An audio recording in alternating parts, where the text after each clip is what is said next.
Hi guys, my name is Gabrielle Robinson. And my name is Vanessa Liu, and welcome back to Unfiltered Pod.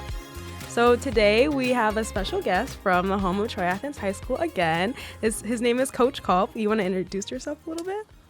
Yes, my name is Coach Culp, or as everybody else call me, Stephen Culp, and I have been a coach at Athens since 2009 in football and since 2021 in track. So how can students find you or reach out like during the school day or after school? Well, if it's after school, I'm probably somewhere in the building, but if they can't reach me there, my email address is coachculp@yahoo.com. A third of the student body probably also has my cell phone number. Okay. And then what attributes do you look for in a team or like a leader? Passion for a leader in a team, willing to work with each other, willing to sacrifice for each other, but in a leader for passion, for coachability, meaning you're able to take some criticism and apply it to what you're trying to do, and just selflessness. And I've had the pleasure to be coached by you for all 4 years of my high school career. And I feel like a lot of the team would agree that you have a positive mindset. You push us to work hard. So we just want to talk a little bit about that. And the episode's called Motivation is a Mindset. So we just want to talk about how you motivate the team and how you push everyone to do better. I was just talking about this, and I think it starts with relationships. You to push somebody to do something, you have to understand them and be willing to listen to them. And you have to recognize as a coach that each athlete is an individual. Mm-hmm. So there's sometimes you might have to yell at an athlete, and then there's other times you might have to, I don't want to use the word coddle, but understand they're in a fragile state and take a different approach. You also have to realize that certain athletes you can never yell at. Mm-hmm. You coach each athlete, each student to be the best they can be, and each of them might need a different technique. Yeah, and I think that it's really important that you can understand that, because knowing and like seeing the background and like understanding what people are coming from, it like helps a lot for like the trajectory of like the performance of the athlete. So our first question is actually about leadership. So we're wondering, how do you define your leadership style, and how does it influence the way you coach your team? I think my leadership style is brutal honesty. And I would tell you, I actually learned that coaching track. In football, I don't know. As a young football coach, I realized that. But in track, in working with young ladies, I realized just being brutally honest was the best approach. And I thought it then made me a better coach. Mm-hmm. I thought I was able to help people be better than I had been as a younger coach in earlier days. And again, it's relationships, and I just care. I don't know that how great of a coach I am or I am not. I can control what my effort is, and everybody in my house would tell you that pretty much all my effort is going into coaching kids, texting with kids, emailing kids, just plotting and planning. How can we get this kid to be the best, do the best? How can we get this group of kids to run the relay the best? How can I get this receiver to catch the ball? So I think it's just putting in the work. Before we started this podcast, he was talking about how he gets like no sleep because he's up thinking about track or football. So I really respect that. Right. Yeah. That's pretty. Last night, yes, I ran through. What are we going to do with this person? Well, what if that person does this? Will we be able to convince this person's dad to let her run? So. And then obviously you're a coach, so do you want to brag a little bit about your team, a little bit about your athletes? Yeah, I brag all the day about Athens kids.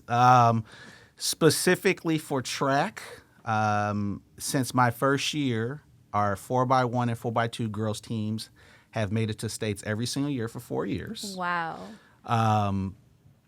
We've won, and I had to do this in an interview. We've won 5 regional championships out of 8. We've won 4 OAA championships out of 8.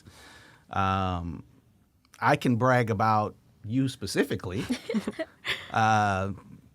So we have never had a girl or a boy be the state champion.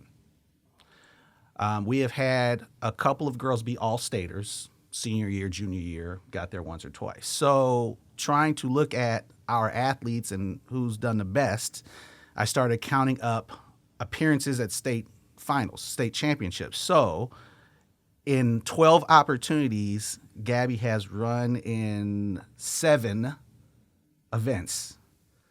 If you were to make it to 4 events in state finals, you would go 11 out of 16. That would have to make you the greatest runner in Athens. Go Oh, you, yeah. Kathy. Yes. I didn't even know that. Because I don't sleep at night. You just look through athletic net and just Yes. figure that out. Right. Well, I mean, that's the truth, though. I mean, you only go 16 times. The greatest high school runner has probably made, and that means you have to do 4 events. Often you don't do 4 events, right? They'll scale back to, hey, let's get these 2 so you can be the best. So now that being said, Annalise and Maddie could come after you. They're still there, though. So, you know. So also, obviously, we only have a few girls that come out for the track team every year. So we're wondering, like, how do you see that as a coach, and why do you think some girls are, like, hesitant to join the team? So I think if we let girls, there's 2 things. One, there are a lot of sports offered for girls in the spring. So that's part of it. There's a lot of opportunities, which is great. We want opportunities. That's what I strive for. Opportunities in athletics, opportunities that don't have to be athletics. We have lots of clubs that obviously aren't specific for girls, but they can take opportunities like that. I think there's the concern of I can't do it, or I'm afraid I won't do as well as everybody else. I don't want to look bad. Now, that's not specific to girls. I think lots of young adults deal with that. We do know, as some of your other podcasts have said, society does put an extra barrier for girls. So what I try to do is speak to girls and athletes in general, especially with track. You are only competing against yourself. I don't care if you actually win a race. I care if you can do a little bit better than you did last time. I care if that you will push yourself to be a little bit better than last time. And whatever that result is already makes you a winner. Now, the thing with track, and it's something different because I ran in Los Angeles, California, and track is huge there. It's huge. Because the weather, I think it kind of impedes thinking, run track. But it's also the most social sport there is. It is kind of like a revolving student section, right? You know, there's a student section in basketball, and all those kids are having fun, and they're doing cheers and chants, and the team's playing. Well, it's just like you keep rotating the groups. Okay, now you're not in the student section, you're running the race. But now you're in the student section again, and now you're hanging out, and we're playing music. I would encourage not only the girls, but boys, anybody that is interested in track to come out, give it a try for a couple weeks.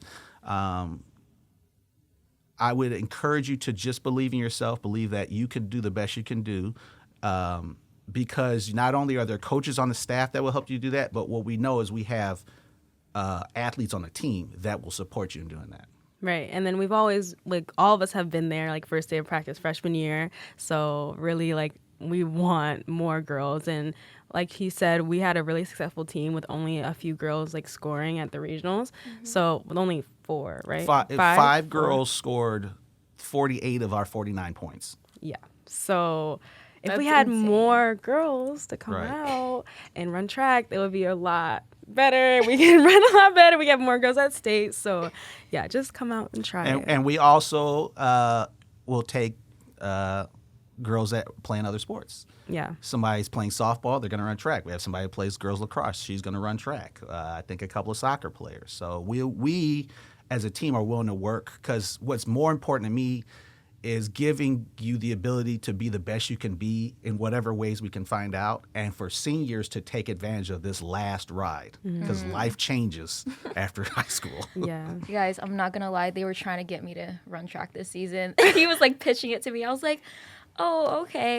And he's like, do you play any sports? I'm like, yeah, I do golf. And it's like exactly why I play golf is why I don't do sports like track, because I like the laid backness. I like how it's not like crazy endurance or stamina needed. Like, I just love how laid back golf is. So track is completely different from what I'm comfortable with. You know, but maybe some high jump or long jump. Right. guys, do you hear this? Or throwing. Yeah, throws, yeah. Like, So. track is really fun. And I know that, like, even though people may be nervous to run with people that, like, have been competing at really intense levels, it's like no one's going to judge you. We're all here to do better, to have fun. And like you said, it's like a student section. Like we literally we play at the meets. Like when we're not running, of course. Yeah. Like we just talk and like encourage everyone else. We listen to music and dance. Like it's really fun. That's I cute. think the other thing is you can socialize with the other teams. Yeah. Which as a football coach is unnerving. Like because the other team's not they're the enemy or whatever. But in track, I mean you are literally there's 5 groups of kids all with 6 different schools and they're all hanging out and talking and enjoying each other's company and we know we need more of that in society. So How do you think track and coaching and pushing students to be better or like athletes to be better and go against what they, think their body is capable of doing? How do you think that goes into the real life, the real world? I think sports is crucial for the real world. Like I said before, I actually don't care how well she does in the hurdles. I care how hard she tries to do on the hurdles because it's going to pay off for her to be in college and run track. But more importantly, it's going to pay off for her to be the best nurse, the best daughter, the best sister, somewhere down the road, the best mother, maybe the best president of a hospital. That's what's important. And sports is one of our greatest vehicles to help people to get that way. If you run track, you're probably not going to run in college. But some of those lessons you're going to carry into college, whether it's intramurals, your chem class, a club you do, or even friendships, dealing with people. That's probably one of the greatest rewards as being a coach. Luckily at Athens, kids come back to see us. Luckily at Athens, kids we coached do research for other kids that have talked to, do stuff. So it's a giving back process. And I just think it's one of our greatest vehicles to help our young adults mature while also having fun and being healthy. Yeah. And then can you share an example of a time when you helped an athlete through a tough time and how it impacted their performance? When you guys sent me this question, I don't know exactly. I didn't know that I helped you in hurdles until you told me. I know to coach. I know to step in when I think to step in. I know how to help people to believe in themselves. But I didn't specifically know that you felt like that was the thing that helps you. But there's probably tons of examples. I can think of positively, Nate Hazen was a freshman quarterback, and we were struggling within the game, and I gave him some thoughts. He gave me some feedbacks on what the other team was doing. He then ran for 3 touchdowns, including the game-winning touchdown. Wow. Right? Now, that's amazing. I can also think within that same set of plays, we had another young man who was struggling to come to practice. I had to work with his mother. He had a hard time, freshman, how life can be, that on that last touchdown, he made a key block for Nate to score. And I remember thinking all of that hard work rewarded us right there. That one play, he was able to contribute. So I don't know. I think we need to ask some of the athletes. I don't know. Okay, so we're going to go over to Gabby. Before we started, we were having a conversation about her experiences with running track, and you were talking about how you had this mental block at the beginning of your high school career with track. So do you want to talk more about your experiences and how you've become the runner you are now? Yeah, so basically, a lot of people don't know this, but hurdles is a very difficult event. Not only are you running over an object to the finish line, but you have to sprint. It's not like a jog. You're not jumping. Hurdles is not jumping. You're running. So I think for me, when I was younger, a lot of it was oh my gosh, the person next to me is really fast. The person on this side is really fast. You know what I mean? Or I'm placed the slowest right now. I don't know what I can do. And sometimes even now that does bother me. But I remember when I was a freshman and I was hurdling, I remember the girls I was hurling with. It was Brooke, Lee, and Yara. Do you remember Yara? Yeah. So they all had been hurdling for a long time. And my freshman year was the first year that I actually started hurdling. And I was not good. I was not good at all, but I was trying my best, and I was always falling or like tripping over the hurdles, and like I literally could not get over it. And then I was like freaking out, not crying, but just very like visibly upset. And then Coach Culp and like all the other coaches were like, "Oh, it's okay, you got this." And sometimes for me, like if I know I'm not doing well, and then it's like only like you got this, it makes me more upset because I'm like, oh, like I know I can do it, but it's not working out. So he told me something about, what's his name? Kobe Bryant. Yeah, Kobe Bryant. Listen, let's say so that everybody knows Kobe Bryant. He was telling me like Mamba mentality. Yeah, okay. Oh my And then he gosh. made me like watch a video and all that stuff. And so like then it just had me like think tunnel vision, like only think about your lane, like going over the hurdle yourself. And like he said, like it's your race, like it's your PR, it's your time. Like, and that stuck with me for even outside of track. Like you shouldn't be comparing yourself to other people. Like he said, like a lot of things in track or in sports in general, like it can be taken other ways, you know? So like I realized like I shouldn't be comparing myself to others, like not even on the track. Like it's about me. Like my personal growth, my personal strengths, like my personal best is my personal best. Like I shouldn't be comparing it to the next person in the lane over. So that helped me a lot. But That's yeah. amazing. Wow. So a question that I have is, what do you think positive reinforcement plays in developing a strong, motivated team culture? Well, I think you start with the individual, right? Positive reinforcement for the individual, as we just talked about, helps you to believe in yourself, helps you to achieve. So once you do that, you stop thinking and you react. And that might be more of an asset in football because you need to play football. You don't need to think about playing football. You need to just react and go. So if you can get that individually, then if you have a group of individuals on a team that collectively can do that and work with each other, I think that's where you can see that on-field success.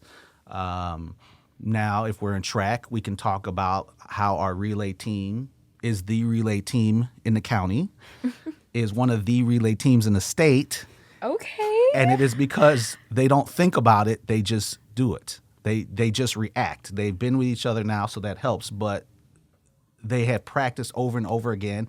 And I'm probably more positive than negative. I definitely give them leeway to do it how they want to do it, but they've also earned that right, if that's positive or not.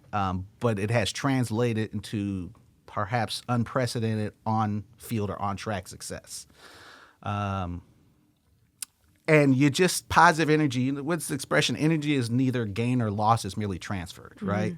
So me downing you and telling you a bunch of things that are negative is not going to get you to do the right thing. Right. Now there's a difference between being brutally honest, but positive energy is going to result in positive results. And if you can do that into a team, which can be more difficult because you're also, again, dealing with different personalities and people take things a different way. You can yell. We have some football players that I can yell at them and that does it for them. That makes them go hard, but other ones might sink in. So, but the positive energy usually results in positive results. Whatever those results are, if they're positive, have to be great for us. That doesn't always mean first place, and it doesn't always mean more points on the scoreboard. So, How do you think like football compares to track in like your coaching ability, your coaching style? I think sometimes. I think sometimes the girls on a track team think, "Oh, this is football Coach Culp, not track Coach Culp," because football is intense. What I learned as I was able to hop in both. Football is very intense and every play is scrutinized. Like if you come to a practice or we're running offensive play, if it's not perfect, you're scrutinizing. You're going over again and we got to run again and that's not right. Track can be, and the girls taught me how to be a more laid back coach. Wow. Aaron and Shreya and Aaron and Tristan taught me to just relax and it would work out. I do think that made me a better coach. Because it's somewhat individual track, you're obviously able to focus more individually. Kids, relay's a little different, and football is not individual at all. Right. It really isn't. So my year, I have 5 months of intensity every day, not sleeping. I get a little bit of a break, and then track comes, and it's a different. My intensity now is in trying to encourage people to sign up and be on a team. My intensity will be in making sure every athlete from our elite to our never did a sport before freshmen all feel wanted, needed, and have as much opportunity as they can to be successful. And to understand their success is theirs, and it doesn't have to look like anybody else's. Yeah, and I think like knowing that we have a coach that believes in us, like that also helps me a lot. Like knowing that you're supporting and being like giving like good motivation towards us, I feel like that's very rewarding, and like it wants me to do better, like personally. I have a question for you. So how do you balance motivating your athletes to push to their limits, but also ensuring that they have a balanced, like healthy relationship with their sport? I think it's ultimately relationship is just understanding and knowing the students, and that can be difficult, especially with track if we have a lot of actual athletes out there, and they're younger, and I haven't had the opportunity to spend time with them. I can think of somebody that is going to run this year I don't know very well, in my mind, that I know I might have to have a very tempered approach. I also think I'm going to have conversations with her. I think she might need someone to talk to. And then the next person probably doesn't need 2 words from me, and they will be great. Also, not every athlete needs me. Right. Some of them need Coach Cook. Some of them need Coach Justin Cook. Some of them need Coach Dufresne. So it's also understanding I'm not the answer for everybody. I can be there for everybody, but the answer might be me saying, you should talk to this coach. Right. So Just curious, why do you guys have like 10 coaches for track? Like there's Oh, just so yeah, many that's actually people. a really good question. we could have 200 kids out there. So that's why. So if you think about track, there's sprinting, which if they don't know, that's short running. That's running 100 meters, 200 meters. There's distance running. That's when you're running miles at a time. Then hurdles is a very different sort of thing. So that's 3 areas right there. Then we have shot, put, discus, which is throwing. And then we have high jump and long jump. So those are, I just gave you 7 different things, very different from each other. So you need a coach for each one of those. And if you have 50, 60, 70, 80 kids all trying to be sprinters, you probably need multiple sprint coaches. Right. Right? What keeps you coaching? What makes it so rewarding? What makes you stay? I'm 100% positive that God put me on earth to coach. Wow. I was actually your age when I figured that out. I don't know if Gabby knows it. The first time I coached relay, I was 17. Wow. Yes. My senior year, so actually I'll back up. As a freshman, our relay team was so determined to break the freshman record, which had been 30, 40, 50 years old. We actually break the record in the city championship. So carry on to get to my senior year, my coach was like, Steve, you got to take the freshman team. Just they're driving me nuts. Just take them. So I took them, started coaching them. They end up winning the city championship. Wow. And broke my freshman team's record in the process. So that, in addition to, I'll shout out my cousins Gerald and Gary, that I coached them in football when I was a junior, senior in high school, and they did really well, and that made me just realize that this is what I wanted to do. So I would do it for free. And it's just what I like. I enjoy working with kids, and I love sports, so it's a great combination. So. That's amazing. Do you have any advice to athletes right now, or life advice? The number one piece of advice I would give is to believe in yourself. I can't give you advice on making layups or high jump per se, but to believe in yourself, to put in the work, and to have as much fun in that process. That would have fun. Do not let it become a burden. Make it be the best part of your day. Well, thank you. We're so happy that we had you today, and we're so happy that you gave us insight and talked about your level of coaching and how you make athletes feel better. I've never had you as a coach, but you seem like a really good, like, supportive person. I appreciate that. I appreciate that. So yeah, we're your co-hosts. Oh, wait. Thank you again so much for being on our podcast, taking the time to come out here, share your expertise and your experiences. Thank you again for our audience for tuning in on this week's episode. We're your co-hosts, Vanessa Liu And Gabrielle Robinson. And always remember to embrace the mess and live life unfiltered. Bye, guys.